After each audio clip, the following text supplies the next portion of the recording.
Assalamu alaikum wa rahmatullah. Sunana Rabi'a Aminu Garba, ɗaya daga cikin memba Test Promotion Awareness and Sport Organization Hifasu. Yau ranar ƙoda ce ta duniya. Mu ɗau mataki domin kare kawukanmu daga cuta ta ciwon ƙoda. Matakan da aka ɗauka domin kare kawukanmu daga wannan cuta ta ƙoda su ne kamar haka. Na ɗaya, mu motsa jikinmu. Domin yawan motsa jiki yakan taimaka wa lafiyar jikinmu. Mu yawaita shan ruwa, domin yawan shan ruwa yakan taimaka wa lafiyar jikinmu. Mu ci abinci mai nagarta, domin cin abinci mai nagarta yakan taimaka wa lafiyar jikinmu. Mu samu wadataccen bacci, aƙalla na awa 6 ko kuma 8, domin samun wadataccen bacci yakan taimaka wa lafiyar jikinmu.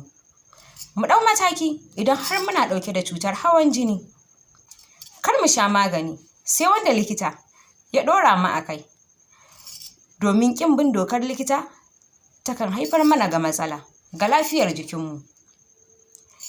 Ina yi ma 'yan uwana musulmai addu'a a duk inda suke masu ɗauke da wannan cuta ta ƙoda, Allah Ubangiji ya ba su lafiya.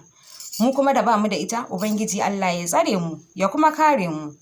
Wannan saƙo ne daga ƙungiyar lafiya ta duniya baki ɗaya. Wassalamu alaikum.